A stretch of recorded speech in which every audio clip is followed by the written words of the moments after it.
Good day, everyone. Veritas here, or V for short, or V for Veritas. Uh, Whatever we want to go with. Call me. I just thought of the worst joke. I never got it as a kid, and I understand it now. I just don't understand how anyone ever thought it was funny. Call me anything, but don't call me late for dinner. How did that joke get repeated at all, let alone find its way into my life so that I could say it's that terrible joke to you guys. So, what do we want to talk about today? So, what I'd like to talk about today is what I consider to be, to simplify it, the two forces in the universe. You have the creator force and you have the consumer force. Um, I'll have some other videos that you guys will be able to find where I'm going to really dive into that concept, but I'm going to keep it relatively simple here. But more or less, everything is a trinity. It's always two polar, quote unquote, opposites and a frequency in between. Tesla said that everything is energy, frequency, and vibration. And if you know that, you'll have the keys to the universe. And it, my friends, is true. I also want to actually add here before I continue. There's a lot of things that I've drawn as conclusions for my truth. And I'm very, very well aware that it is my truth. And we will all have our own truths. I personally believe that the universe or omniverse is infinity. It's everything. And that things are not what they seem. And that you can, all things are possible to them that believeth. And so there will never be any single truth. And that's what makes life so beautiful, is that it's, in my perspective, God, the force of the creator, acting out throughout all things in the universe, creating different perspectives so that life has meaning, value, and purpose. And that is what life is. It's just all of these beautiful mishmashed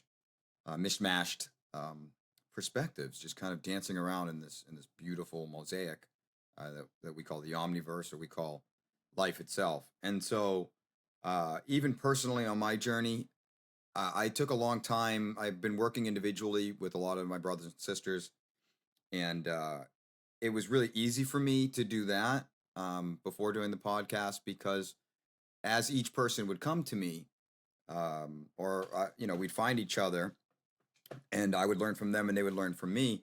And one of the things I realized is I was able to assist well there because they would have specific questions. And one of the things that I've done is I've been really working on getting better at accessing what Tesla called the Akash, the force that quote unquote geniuses would access. By the way, the word genius comes from the word genie, because people back in the days couldn't understand how someone was able to create seemingly from nothing this inspirational invention, whether it be actual physical or an idea that seemed to be beyond the programming that they had in their heads. It was like, where did this come from? And they thought it must be this person has a genie above their head, and they're asking the genie, and the genie's giving them the answer. The reality, in my truth, in my perspective, is that it was within them, that we're all connected to each other. All aspects of reality across the universe and everything.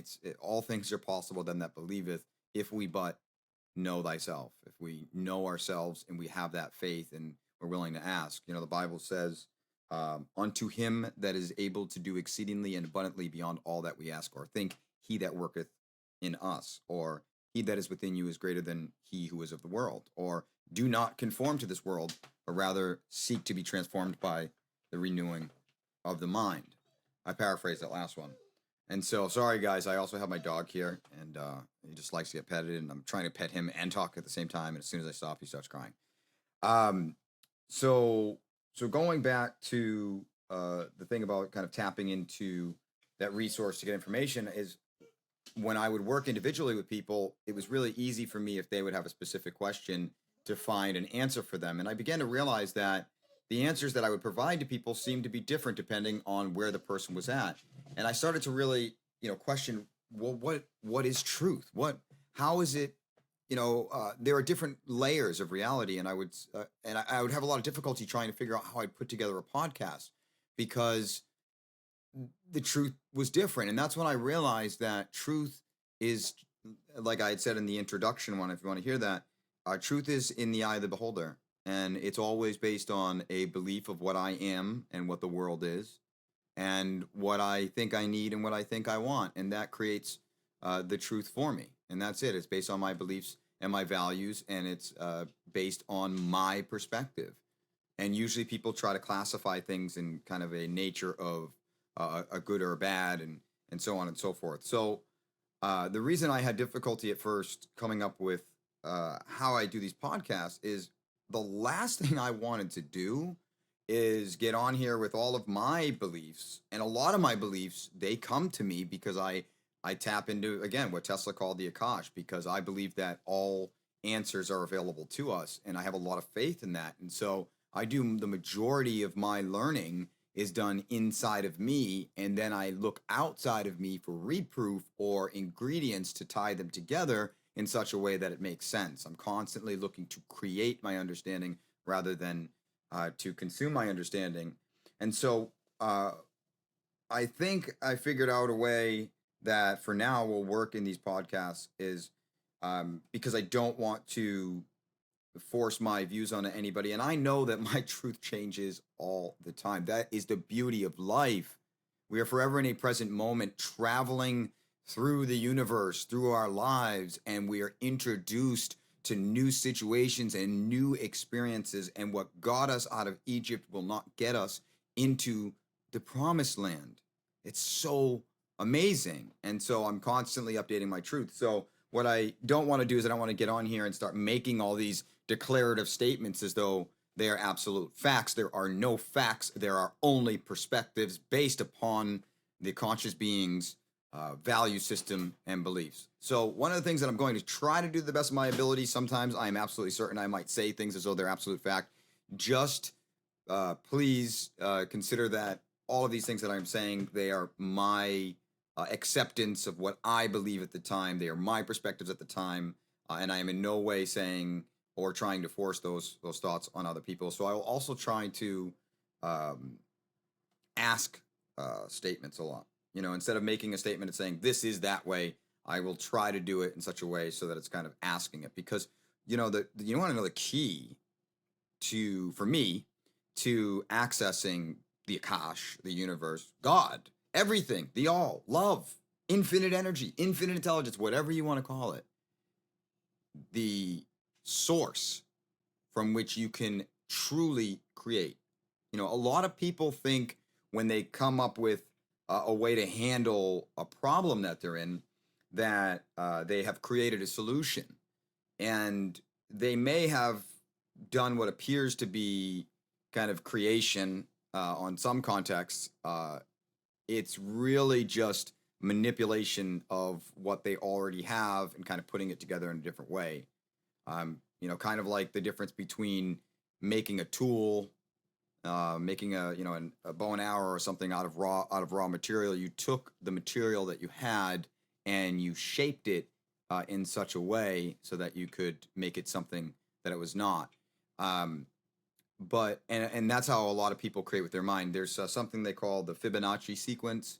It goes 0, 1, 1, 2, 3, 5, 8, 13, 21, 34, and so on and so forth. And if you look at what those numbers are doing, the present number is always adding its number. The present is always adding the past and the present together to create a future.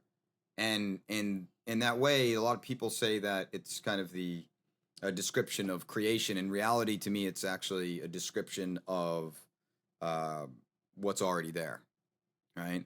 And so there's that type of creation, which is really more like a manipulation. And a lot of people, that's how they try to solve their problems. And Einstein once said, you can't use the mind that created the problem to solve it. Well, okay, this guy's a genius, right? And he said that. A lot of things he came up with, no one gave him that information. He didn't do well in school. It wasn't taught to him. So he didn't use the raw materials of what he was given. He tapped into something else. And you don't say to someone, you don't make a statement like that where you shouldn't use the mind that created the problem to solve it. That means he knew of another mind. And I believe that we all have access to that. And in order to access that, we have to raise our frequency. And to go back what I started with, I had said that there was the one force of the universe, which is the creator. But then on the other end of that, you have basically its inverted opposite, which actually really is, even though it appears like it's opposite, it's actually just less of it. So, for example, if I have people's refrigerators, people think their refrigerator cools their food, and it does, but it doesn't do it by blasting out this cool substance. Instead, you have, so let's say you have the creator force on one end, and then its opposing inversion would be the consumer force. And hot and cold follows that same protocol. So Tesla said there's energy, frequency, vibration. And so you have the creator, which is the energy, the vibration, which is the consumer. In the context of hot and cold, you'd have hot being the energy and cold being the vibration. Well, the reality is there is no cold.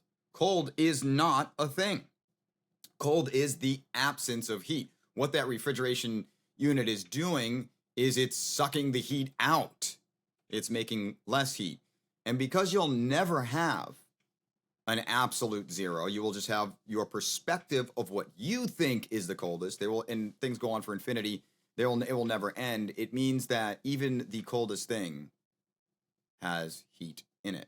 It's just a measurement based on the subjective awareness of the being, of its understanding of how quote unquote cold it is, how much less heat there is in it. And so when you hear Tesla talk about everything's an energy, frequency, and vibration, and we take that into context of the two forces, we'll call it that to simplify it, of the universe, you have the energy end, which is the creator force. And then on the other end, you have the consumer force, which is the vibration. And then in between, you have the frequency. And the frequency is the measurement between the two poles. And you can apply this to everything. It's so beautiful. Everything that you know of, break it down into threes. Break it down into threes. Figure out the trinity of it. It's really helpful. You can do this with hot, cold, like I did. You can do it with time. You have a past, you have a present, you have a future. One of those is going to be the energy, and one of those will be the vibration. And of course, the present is the frequency between past and future. Why is this all important? Well, to really get into that, let's first break down how you can identify what an energy source is. What aspect of whatever the trinity is the energy pole, and which one is the vibration pole. And it's very easy. The energy pole will always be less needy, less defined, less limited. You hear this dog? Like, I've been petting him the entire time. I can't stop. So I can, but then he'll cry and it'll mess up my show here. So, so if you have the energy, which is less needy, less limited, less defined, and then you have the vibration, which is more limited, more needy, more defined. And the frequencies in between. And you need a conscious entity for that. And so truth will always be the conscious entity, making its decision between those two things, its frequency. So when you hear people speaking of raising your frequency in the spiritual communities, a lot of people, and we all have our own perspectives and truths, different layers, different evaluations of things. The way I see it is that it's the frequency in which you as a conscious entity consider yourself to be a creator in that present moment or a consumer, and everywhere kind of in between that. So let's do an example here. Let's take time. I'll ask the question. I'll give a pause just so you can kind of think about it.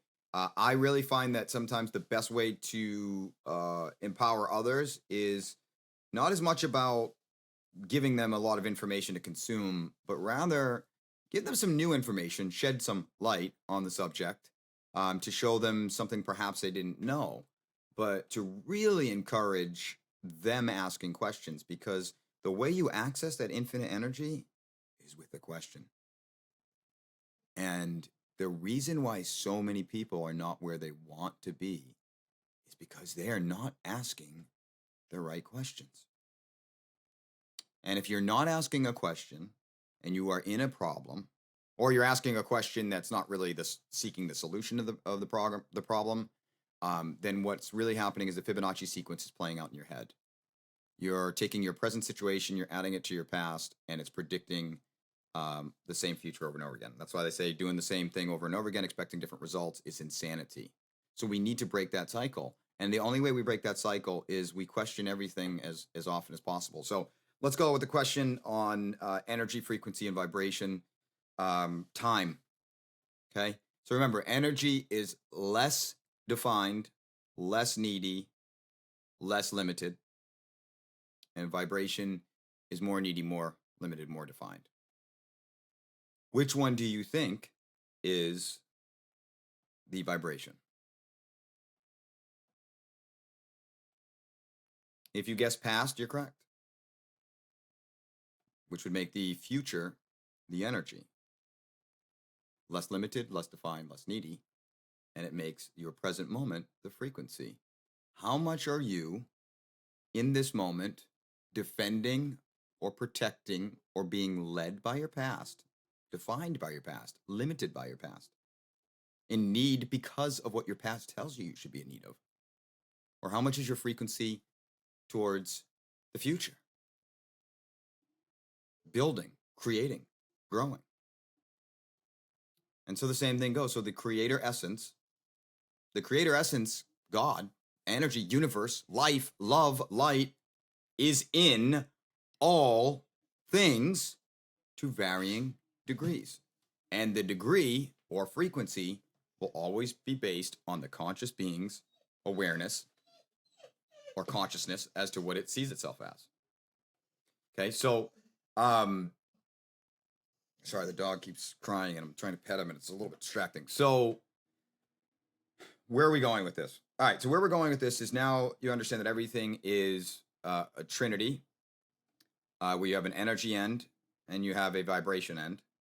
Oh, so I want to actually discuss this. So let's talk about, so I mentioned that the past, right? So some of you may be thinking, all right, how is the past more limited, more needy, and more defined? Well, to kind of give you an analogy here to let you understand this the way, or see it in potentially the same perspective that I do, if it's helpful, is look at time not as a line. It is not behind you, and it is certainly not inside of you. Instead, the way all things grow is an expansion and contraction, a breathing. If you can see it across all nature, and it's like ripples. You ever look at when they cut a slice of a tree and you look down, like they cut down a tree and you look at the trunk and you look at the concentric circles in there, the rings, and you can count the rings and you can see how old the tree is. You can see the experiences that the tree encountered and its reaction to it. You can see a bad year by how little it grew versus a good year where it grew more, and so on and so forth. You can look into its past. Well, here's what's really interesting about that. That's how you can look at your own past. It's on the outside. It's far from you.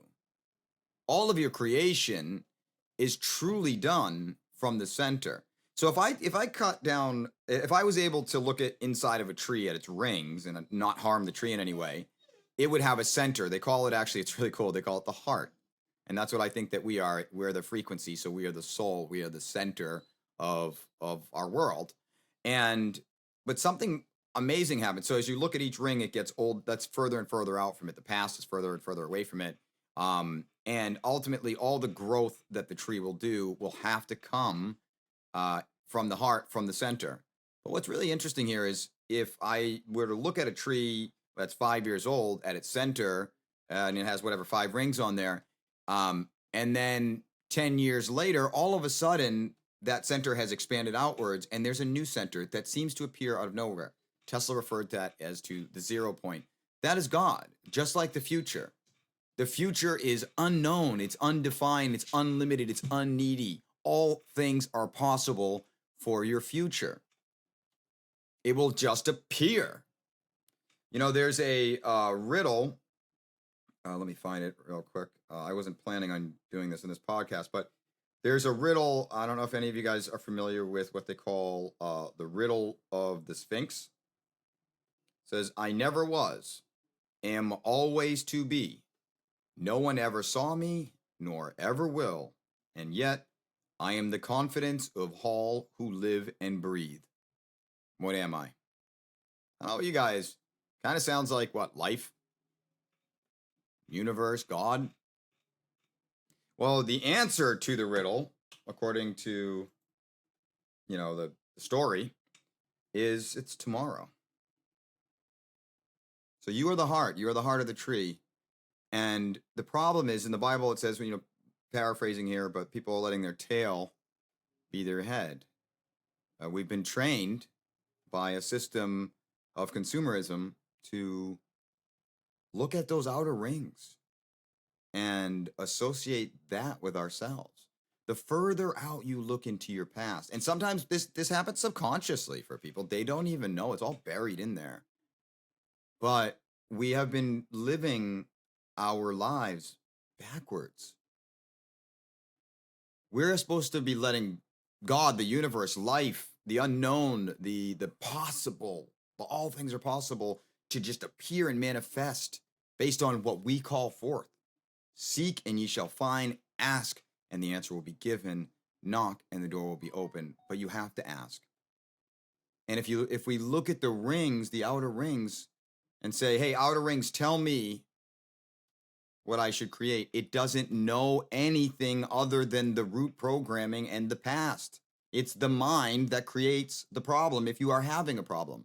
And so what life is really supposed to be about, it's supposed to be about, in my perspective, letting go of the beliefs that no longer serve us. What got you out of Egypt won't get you into the promised land. And in order to do that, we have to find our center. We have to understand that we are the center of the tree. And God is unlimited possibility that we must just ask for. And so a lot of people say you should have ego death, or they call the ego the lower self or whatever. All parts of the tree are the tree. None of them are evil or wrong. They are all part of what makes that tree the beautiful thing it is. It's only when we start to define parts of it as bad or wrong that there's a whole series of podcasts I can do on what happens when you deny your will. The story of the shepherd that went and chased after the sheep that was separated from the herd. There's a whole thing I could do on that, but it's only when we start to deny aspects of ourselves, run away from them, repress them, and things like that, they become monsters or devils. In fact, I have an interesting thing for you. So if you let your past, the way you lived, dictate your future, when the reality is the outside, trees do not grow from the outside in. It is only an illusion to think that bark is what's causing the creation. The creation is coming out of seemingly nowhere, in the middle of everything, and it comes because that center, that heart, decides it wants to grow, and it will always be based on what it believes. So it is helpful that it doesn't believe that it's the outer rings. If a tree believes that the outer rings are what define its potential, it would never grow. It would be, this is almost as bad as that joke, the late for dinner. It's so bad. It would be all bark and no bite. Right? So the reality is the ego is not evil. It's not to be killed. That just causes so many problems. That's why, in my perspective, you can have some spiritual people that go off and do some really crazy things, because in the pursuit of trying to be super spiritual and having these judgments about, evil and good and bad and right and wrong, they want so badly to be a spiritual person that they repress parts of themselves, and they can manifest in other ways. And so, actually, that's what I wanted to get to. So if you allow your past to dictate your future, one, like the tree, if the bark is defining the growth potential of the tree, and it only has the growth that it is, the circumference that it is, the tree would never grow. Say, oh, well, nope, our identity says that we are 2 feet diameter. That's what we are. That's who we are. So we can't grow. So what we're going to do is we're just going to run through our life defending, what we are, because we can't grow. So a lot of our conversations will be seeking justification. So if something makes us mad, we will go seek out friends who will justify that behavior, when in reality, it's just justifying you the opportunity to make a change. But we'll seek out that, or we'll seek out validation, and we'll go brag to people about the things that we've done or that we've bought, because, again, we don't think we can truly change, and that everything that it's outside of us is what makes us who we are. Our bark is what defines us, right? Or, so on and so forth. So if you allow your past to dictate who you are in your future, you're living backwards, and live backwards is evil. And if you don't let go of things that were not wrong when you adopted them, because you are here now, you are beautiful, you are perfect. Nothing is wrong. You are here. Everything that we ever thought was wrong or blah, blah, blah, blah, blah made you. You take any of those away, you don't exist. And you're awesome. And I'm awesome. I love myself. I wouldn't change a single drop. I couldn't. If I change a single drop of anything, I'm not what happened to me. I'm what I choose to become. But I choose to become what I have as a result of the way I dealt with what happened to me. So it was those ingredients, what I chose to do with and what happened, that were combined to make the beautiful, amazing person that I am today, just like all of you. Right? And so the problem is, though, is if you let that bark define you, the way you lived to define your future, and you never grow, well, you're living backwards in that respect. And what is lived spelled backwards? It's devil. So if you are perfect and beautiful and amazing right now, and you could not exist without every single thing you ever experienced, then that means that everything you believed up until this point, everything you ever did up until this point, was perfect. Which means you have not been carrying around demons your whole life. They only become a devil when they no longer serve you.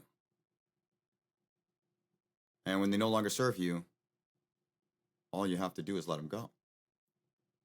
And so here's how you can, I'm going to wrap this up. I was actually going to talk about American consumerism and stuff, but this ended up being way longer than I thought. So I'll just do that on the next podcast. One thing that I would suggest is, so there are two forces, consumer and creator. And the creator force, if you actually look at the 7 virtues, patience, kindness, charity, which actually means creation, transformation, stuff like that. It's not just giving money to people. Diligence, prudence, temperance. Those are all desires to create the solution to something that's needed. I want this done, and I want to apply diligence to it. I want to have courage. I want to make my body even healthier, so I want to seek to be more pure. I want temperance. I want to have more discernment, more wisdom when I'm dealing with things. Kindness. It takes constant, continuous updating of yourself to be able to be kind to a world that's ever changing. Same thing with patience and stuff like that. So those are creator things. That's seeking to be a creator. If you look at all of the sins, that is thinking you are a needer. You are a consumer. Look at the 7 sins: lust, envy, greed, pride, defending who you were yesterday, because you don't believe you're a creator, because you believe you are a needer. You believe you are a feeder. You believe you are a consumer. Sin just means misstep. Doesn't mean you're evil, like a lot of the dogma kind of imparts on us. What it means is that You forgot what you are. You forgot who you are. You forgot you are a co-creator being. And in my perspective, we are infinite beings that go on forever and ever and ever. And actually, it's my belief we're playing this. Yeah, I'll just share this. I personally believe that we are all infinite beings, that you can't truly have limitations in a universe. But if you have a limitless universe, then that universe does have the ability to create limits for itself. What do you give a man who has everything he needs? Well, you give him nothing. You give him the ability to experience nothing. No thing. You give him the ability to experience need. Therefore, he has something to achieve. And perhaps, what if we're all here,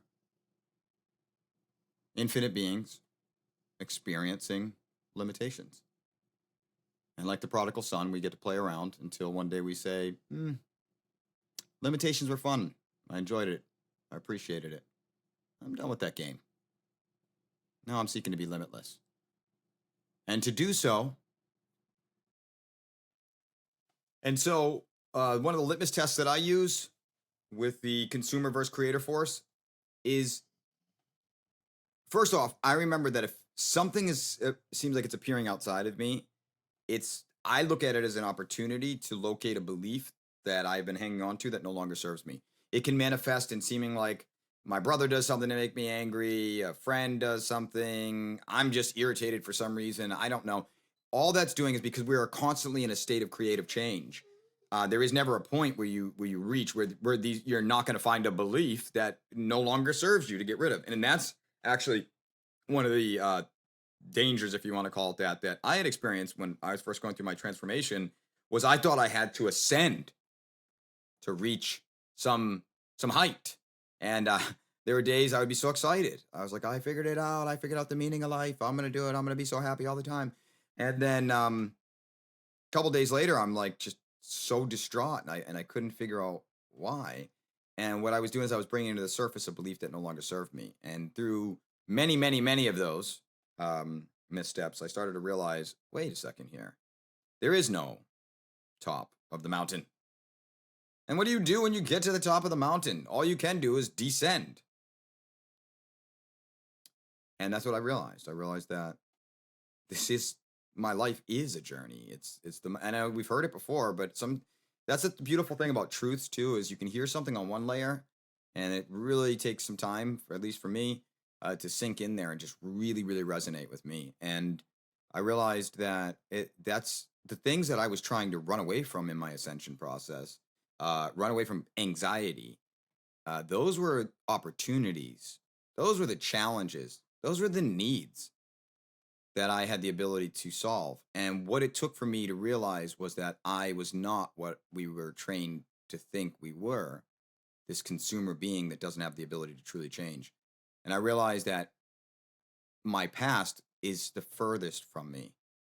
My center, that of which I can't see, is the almighty power of the universe.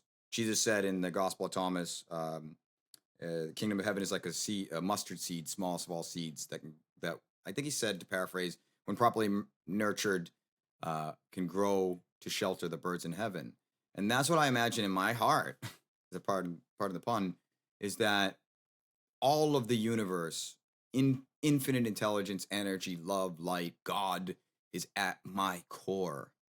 I used to have this feeling that my past was at my core. They call them core beliefs. And what I came to realize, my truth, was that at my core is the universe, is God, is all things. And around that is my soul, that is my presence, that's my frequency. So the energy is at my center. And then around that is my soul, the frequency.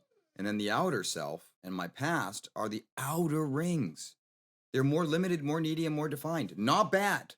They're only bad if you think you're them and only them, and you have no resource to change yourself or change anything. It ripples outwards from your center. You can heal your past, you can heal everything. So one way that worked really well for me was I started to separate myself. And what's actually kind of cool too is Jesus says in the Gospel of Thomas, it's got a little riddle. First you were one, then you became two. When you became two, what did you do? And actually that's what I did, is I separated myself. Some people call it the ego. I didn't like to use that terminology. I don't like to define myself by other terms that are used, especially if there's negative connotations to it. Um, Instinctively, which is really interesting, before I had figured out all the tree analogy and stuff, I liked calling it my outer self. Um, and I looked at my outer self as a younger version of me that had old beliefs from my past. And uh, the beliefs that I had in my past was that I was this puny human animal stuck on this, what felt like an evil planet. I had no control over anything. And I was a victim of traumas that I had as a kid. And that, I would always look to my past to try to dictate what I would do next or what I should expect from my future. And so then I started to change my perspective of that. And I started to look at it as that outer self, although it is a part of me, is definitely not me, and I'm not defined by it. But I have the luxury and the opportunity and the reason that gives me reason in my life to heal him. And so I started doing what I at first used to call it asking below and then asking above. Um, Pertaining to the tree analogy, it'd probably be more like asking outside and then asking inside. But however you want to say it, it was basically asking the past self, the outer self, quote unquote ego, um, what was bothering it? What does it think? What? And so what I would do is I would say, I would try. So if you want to test your frequency, if you have any negative feelings or anything like, you don't want to repress them, because that's running away from them. Creators don't run away from problems, right? You don't want to act like they're not happening. That's not what well, you do whatever you want to do. But if you want to raise your frequency, and you have two forces, creator or consumer, raising it would be making yourself behave more in the manner of a creator being as opposed to a consumer being, which goes far enough, it becomes lazy, and then it becomes parasitic, and outright wrathful and destructive. But anyways, and then at the top it becomes, self-aware, conscious, uh, passionate about itself, diligent, prudent, temperate, and then understanding, kindness, and it spreads out into the world the higher your frequency goes. So if anything happens outside of you, or in your inside of your thoughts or something, you feel bad, you don't want to run away from it. Ask yourself, am I behaving like a creator being right now? Are the thoughts that I'm entertaining right now that of a creator being? And if they're not, say, what would a creator being do? What would Jesus do? Right? And so ask below and then ask above. So, or ask outside and then ask within. I like that one a lot better, because when you know at the center of you is all the power of the universe, uh, and all you have to do is seek, ask, and knock. Greater is he who is within you than he who is of the world, able to do it exceedingly and abundantly beyond all that we ask or think, he that worketh within us. Ask outside, gently, kindly. That's what loving self is. And Jesus says, love God, love self, then love thy neighbor.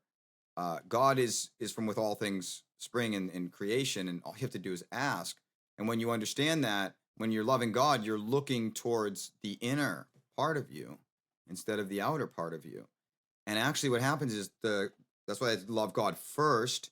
So at the center, it radiates out to those rings,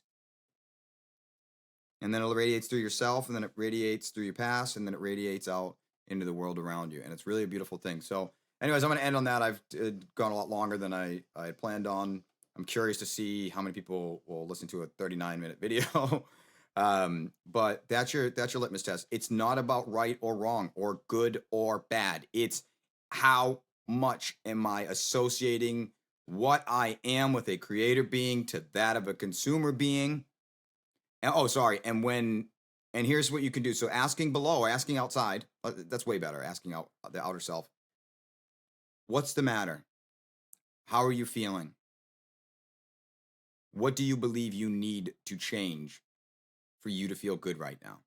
The reality is all feelings will always come from within. It is an illusion to think that they don't. And so if you ask the questions correctly with that outer self, oftentimes you can actually change its mind. And you can do that by, it says, I don't want to be stuck in traffic right now. Well, why are we in traffic right now? Because we have to go do this thing. Do we have to go do this thing, or we want to go do this thing? We want to go do this thing.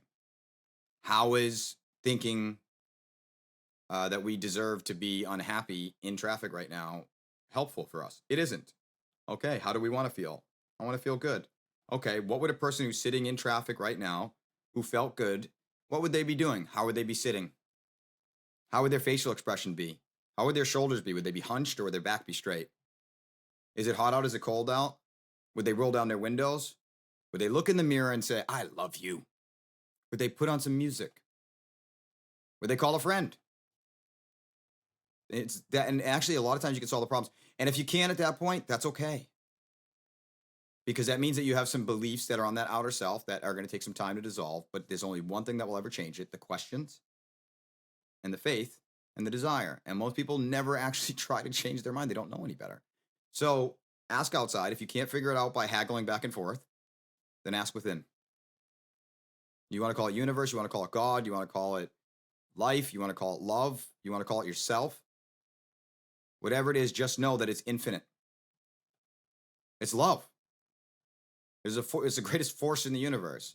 Call forth and imagine that it's going to spread through all aspects of yourself, through those ripples, through that trunk of the tree, through those outer rings, and go out, not just in your body, but out into the world, into your car. Maybe it'll spread to some of the other cars and cheer them up. Anyways, I'll leave with that. Try it out. Love y'all. And we'll have some more videos out soon. I'm probably just going to make a whole bunch of them now that I've kind of figured out the context that I want to use with the whole truth thing. Until next time.